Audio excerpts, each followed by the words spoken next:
Ako si Clara, 27 taong gulang. Nang mamatay si Lola Nena, sa akin niya ipinamana ang kanyang lumang bahay sa Bulacan.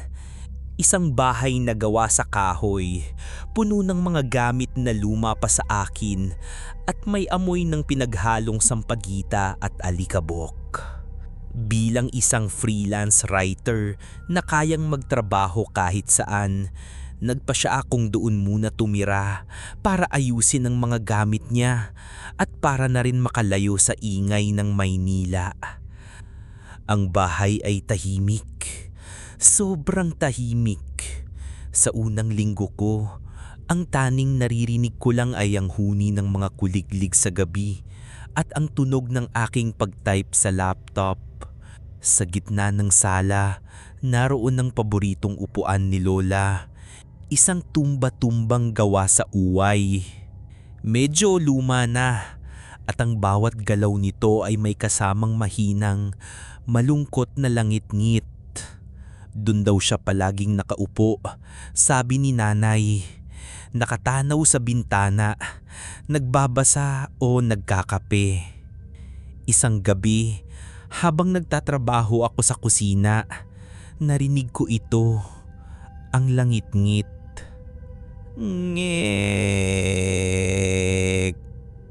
ngek. Mahina lang, paulit-ulit. Huminto ako sa pag-type at nakinig. Imposible. Isinara ko ang lahat ng bintana at pinto dahil sa lamig. Walang hangin. Dahan-dahan akong sumilip sa sala. Ang tumba-tumba sa ilalim ng maputlang ilaw ng buwan na tumatagos sa bintana ay dahan-dahang umuugoy. Papunta't pabalik, papunta't pabalik. Na para bang may isang taong hindi ko nakikita na nakaupo roon, nagpapalipas ng oras. Sinabi ko sa sarili ko na baka dahil lang ito sa lumang sahig na kahoy. Baka may kaunting slope o baka guni-guni ko lang dahil sa pagod. Pero sa gabing iyon, natulog akong nakapukas ang ilaw sa sala. Ang pag-ugoy ng tumba-tumba ay naging parte na ng gabi ko. Palaging nagsisimula kapag malalim na ang gabi, kapag ang buong baryo ay tahimik na. Isang mabagal at ritmikong langit-ngit na tumatagos sa mga dingding ng lumang bahay. Ang kakaiba, hindi ito nangyayari kapag direktang nakatingin ako. Sa tuwing papasok ako sa sala para tignan, ito'y perpektong nakatigil.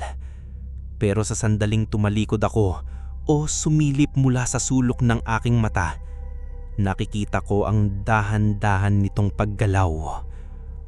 Nagsimula akong magduda sa sarili kong katinuan. Puyat lang ba ito? Stress? O ang kalungkutan sa pagkawala ni Lola? Pagkatapos, nagsimula ang alulong ng mga aso. Tuwing hating gabi, kapag nagsisimula ng umugoy ang upuan, ang mga asong kalye sa labas ay magsisimulang mag-alulong. Hindi ito ordinaryong tahol. Ito ay isang mahaba at malungkot na alulong. Isang tunog na nagpatayo ng lahat ng balahibo sa aking batok. At ang kanilang mga alulong ay hindi nakatutok sa buwan o sa kung saan-saan. Nakatutok sila sa isang direksyon lang, sa bintana ng aming sala, sa bintana kung saan nakapwesto ang tumba-tumba ni Lola. Isang gabi, hindi ko na natiis.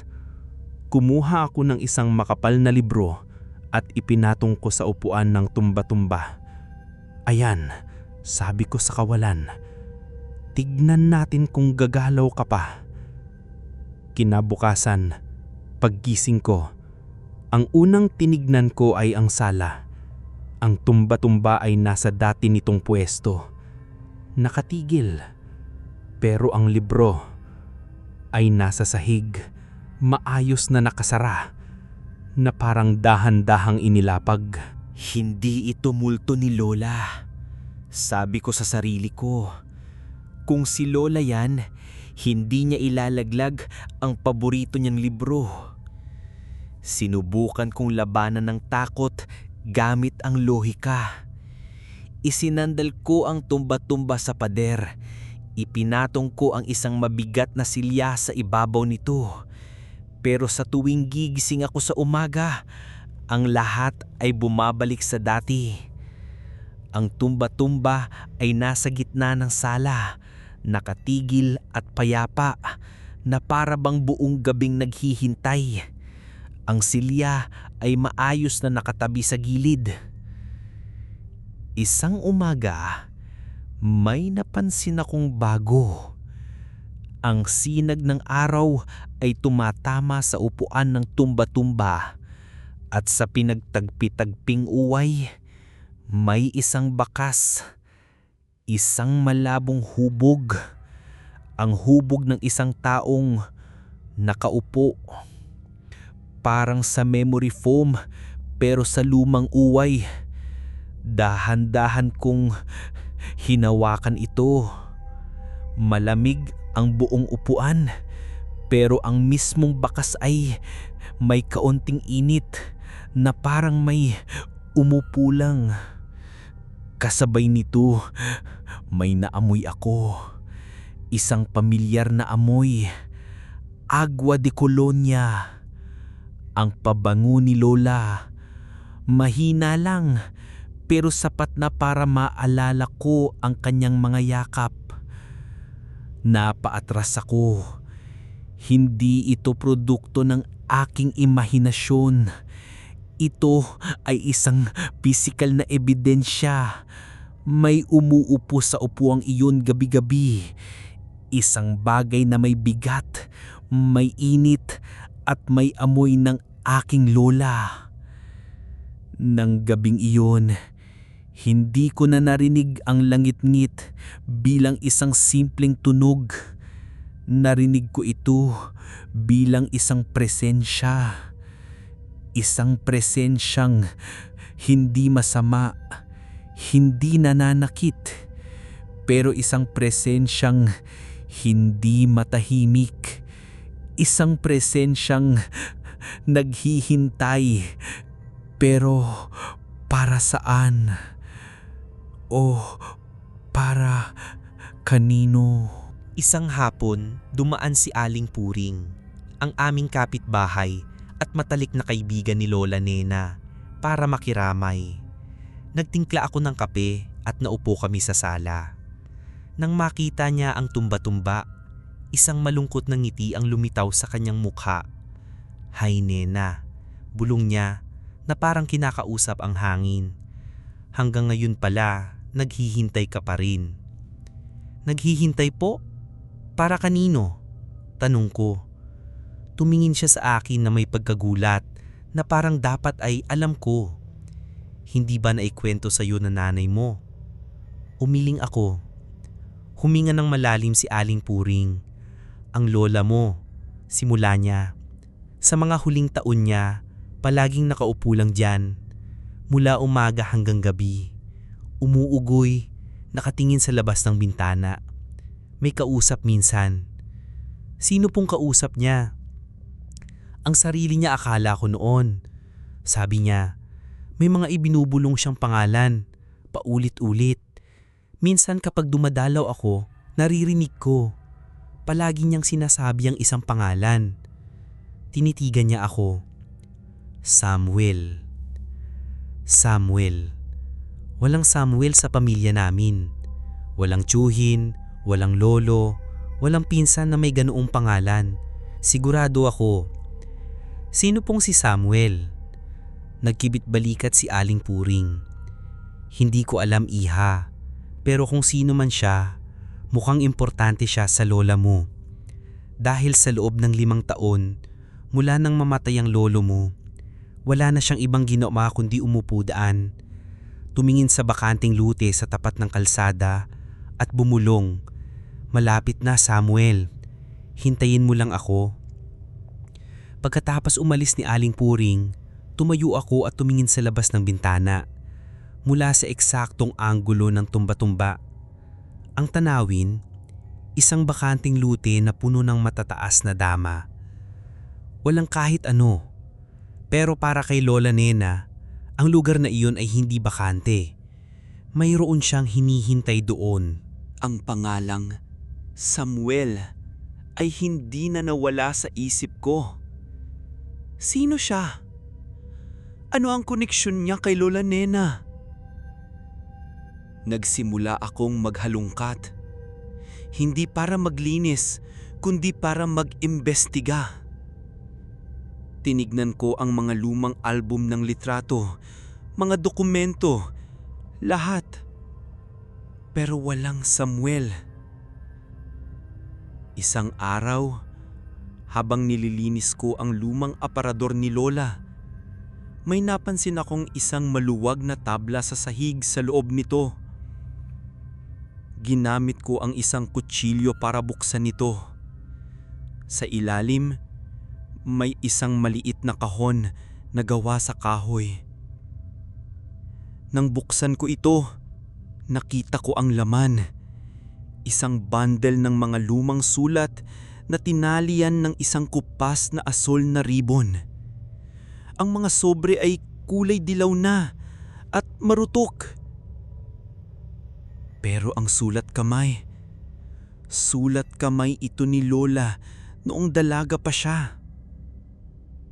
Ang mga liham ay para sa iisang tao, Samuel De Leon. Nanginginig ang mga kamay ko habang binabasa ko ang mga ito. Ang mga liham ay puno ng pagmamahal, ng mga pangarap at ng isang sikletong hindi ko kailanman nalaman. Si Samuel pala ay ang unang pag-ibig ni Lola. Isang mahirap na magsasaka na hindi katanggap-tanggap sa pamilya ni Lola na may kaya. Ipinagkasundo si Lola sa lolo ko, isang mayamang negosyante. Sa mga liham, nagmamakaawa si Lola kay Samuel na itanan siya. Ang huling liham ang pinakamasakit. Mahal kong Samuel, sulat niya. Pinilit na nila ako. Sa susunod na buwan na ang kasal. Ngunit ito ang aking pangako sa iyo. Ang katawan ko ay mapupunta sa kanya. Ngunit ang puso ko at ang aking kaluluwa ay sa iyo magpakailanman. Hintayin mo ko kahit gaano katagal. Sa ilalim ng ating puno, maghihintay ako sa iyong pagbabalik. Ang iyong Nena. Ang mga liham ay hindi na ipadala. Itinago niya ang mga ito kasama ang kanyang pag-ibig at ang kanyang pangako sa loob ng mahigit 60 taon. Tumingin ako sa tumba-tumba. Ngayon, naiintindihan ko na. Hindi ito isang multo na nananakot. Ito ang kaluluwa ng lola ko na kahit sa kabilang buhay ay patuloy na tumutupad ng kanyang pangako. Umuugoy, maghihintay. Ang pagkatuklas sa mga liham ay nagbago sa lahat. Hindi na ako natatakot sa pag-ugoy ng upuan. Sa halip, nakaramdam ako ng isang malalim na kalungkutan. Gabi-gabi, naririnig ko ang langit-ngit mula sa sala. Pero ngayon, hindi na ito tunog ng katatakutan. Ito na ang tunog ng katapatan. Ang tunog ng isang pusong hindi sumuko. Naupo ako sa sahig sa tabi ng tumba-tumba. Lola, bulong ko. Nandito na po ako. Naiintindihan ko na. Ang pag-ugoy ay nagpatuloy sa parehong ritmong malungkot. Nagsimula akong kausapin siya gabi-gabi. Ikinuwento ko sa kanya ang tungkol sa buhay ko, sa trabaho ko. Binasa ko sa kanya ang mga balita mula sa dyaryo. Minsan, binabasa ko sa kanya ang sarili niyang mga liham para kay Samuel. At sa tuwing ginagawa ko iyon, Parang bahagyang bumibilis ang pag-ugoy na parang may isang tuwang hindi maipahayag. Ang bahay ay hindi na nakakatakot. Naging isang lugar ito ng dalawang kaluluwa. Ako na buhay at si Lola na nasa pagitan. Pero alam kong hindi ito pwedeng magtagal. Ang kaluluwa ni Lola ay hindi matahimik. Nakatali siya sa pangako niya sa upuang ito. Kailangan niyang makalaya at ako lang ang makakatulong. Ang tanong ay, paano? Paano mo palalayain ang isang kaluluwang ayaw umalis? Paano mo sasabihin sa isang taong naghihintay ng 60 taon na tapos na ang paghihintay? Naalala ko ang huling linya sa liham niya. Sa ilalim ng ating puno, maghihintay ako sa iyong pagbabalik. Ang puno at ang bakanting lote sa tapat ng kalsada. Ang alulong ng mga aso. Nasanay na ako rito, pero ngayon pinakinggan ko itong mabuti. Gaya ng dati, nagsimula ito kasabay ng pag-ugoy ng tumba-tumba. Lumabas ako sa porch at tiningnan ng mga aso na nagtitipon sa kalsada. Ang kanilang mga nguso ay nakaturo sa langit. Ang kanilang mga mata ay malungkot. Pero napansin ko ang isang bagay na hindi ko napansin noon. Hindi sila sa bahay namin nakapingin. Oo, ang kanilang mga atensyon ay nasa direksyon namin. Pero ang kanilang mga mata ay nakatuon sa isang bagay sa likod ko. Sa isang bagay sa kabilang kalsada. Tumingin sila sa bakanting lote. Ang alulong nila ay hindi para sa multo sa loob ng bahay. Ito ay para sa isang bagay sa loteng iyon o sa isang bagay na dati naroon. Pinuntahan ko ulit si Aling Puring. Tinanong ko siya tungkol sa loteng iyon. Ah, iyan, sabi niya. Dati may isang napakalaking puno ng akasya dyan. Ang pinakamatandang puno sa buong baryo. Sabi nila daan-daang taon na raw iyon. Pero pinutol noong isang taon. Ipinagbili ang lupa. Tatayuan daw ng isang convenience store. Isang convenience store? Ang lugar kung saan naghihintay si Lola ay malapit nang maging isang 7-Eleven. Maraming tumutol, sabi ni Aling Puring. Lalo na ang lola mo. Halos araw-araw siyang nakikipag-usap sa may-ari ng lupa. Nagmamakaawa na huwag putulin. Pero wala siyang nagawa. Ngayon, mas naintindihan ko na. Ang pag-ugoy, ang pagtimin sa bintana, ang alulong ng mga aso, lahat ay konektado sa punong iyon. Ang kanilang puno. Ang tahimik na saksi sa isang pangakong hindi natupad. Kinabukasan, pinuntahan ko ang bakanting lote. Matataas ang talahib at may mga basura sa paligid. Ang lugar ay mukhang malungkot at napabayaan. Sa gitna ng lote, nakita ko ito. Ang tuod ng napakalaking puno ng akasya. Malapad ito na parang isang maliit na entablado. Ang ibabaw nito ay patag na may mga malalalim na bitak mula sa araw at ulan. Lumuhod ako at hinaplos ang magaspang na ibabaw nito. At doon, sa isang gilid na medyo protektado pa mula sa panahon, may nakita akong mga okit. Halos hindi na mabasa, pero malinaw pa rin. 2 set ng mga inisyal na nakapalood sa isang puso. NV plus SDL. Nena Villanueva at Samuel de Leon. Sa ilalim nito, may isang petsa. 1955. Ito ang kanilang lugar. Ito ang kanilang puno. Ito ang saksi sa kanilang pag-ibig. Umupo ako sa ibabaw ng tuod. Mula dito, kitang-kita ko ang bintana ng sala ng aming bahay. Ang eksaktong bintana kung saan nakaharap ang tumba-tumba. Naramdaman ko ang isang malalim na koneksyon sa nakaraan. Naramdaman ko ang pag-ibig at ang sakit at ang paghihintay ng aking lola. 60 taon.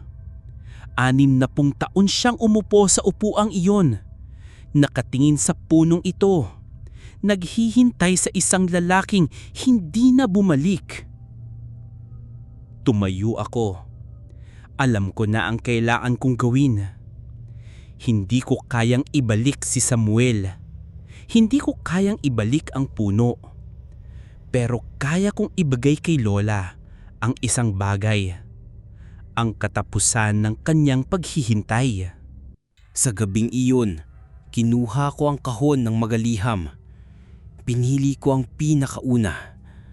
Ang liham kung saan unang isinulat ni Lola ang kanyang pangako. Hintayin mo ako kahit gaano katagal. Hawak ang sulat, pumasok ako sa sala. Gaya ng dati, ang tumba-tumba ay dahan-dahang umuugoy. Ang mga aso sa labas ay nag-uumpika na namang mag-alulong. Hindi ako natakot, lumapit ako sa upuan. Lola, bulong ko. Oras na po. Kailangan na nating ipadala ang sulat ninyo. Kumuha ako ng posporo. Dala ang sulat at ang posporo. Lumabas ako ng bahay.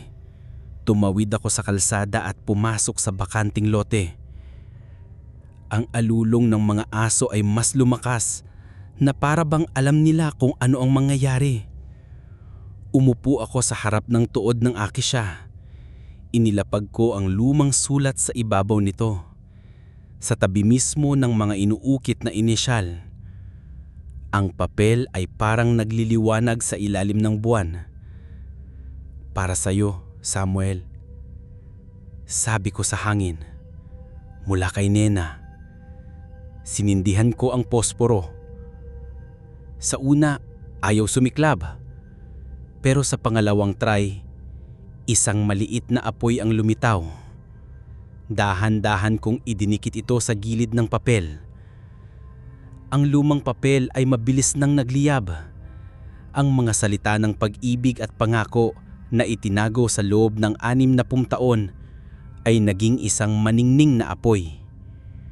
Ang apoy ay sumayaw sa ibabaw ng tuod na para bang isang huling madamdaming sayaw. Habang ang huling piraso ng liham ay nagiging abo, isang kakaibang bagay ang nangyari. Ang alulong ng mga aso ay biglang huminto. Lahat sila. Sa isang iglap, ang buong paligid ay nabalot ng isang malalim na katahimikan. Isang mahinang hangin ang umihip na nagpatangay sa abo mula sa tuod papunta sa madilim na kalangitan. Na para bang isang mensaheng sa wakas ay naipadala na. Tumayo ako at tumingin sa bahay. Mula sa kinatatayuan ko, kitang-kita ko ang sala sa pamamagitan ng malaking bintana. Ang ilaw sa loob ay nakabukas at ang tumba-tumba ay nakatigil. Perpektong nakatigil. Bumalik ako sa bahay. Ang katahimikan sa loob ay iba na. Hindi na ito ang katahimikang mabigat at puno ng pag-abang. Ito ay isang katahimikang payapa. Mapayapa. Sa gabing iyon, natulog ako nang walang naririnig na kahit anong langit-ngit. At sa unang pagkakataon, nanaginip ako tungkol kay Lola Nena. Sa aking panaginip, bata pa siya ulit. Nakatayo siya sa ilalim ng isang malaking puno ng akasya at may isang binatang nakangiting naghihintay sa kanya. Magkahawak kamay silang naglakad palayo hanggang sa sila'y maging dalawang maluliit na anino sa ilalim ng papalubog na araw. Nagpasya akong manatili sa bahay na iyon. Hindi ko na ito ibebenta. Ang dating bahay na puno ng multo ng kalungkutan ay ngayon isang tahanan na puno ng alaala ng isang pag-ibig na mas matibay pa kaysa sa kamatayan. Ang tumba-tumba ay hindi na umuugoy. Nakatigil na lang ito sa isang sulok, isang tahimik na monumento, sa isang pangakong sa wakas ay natupad na.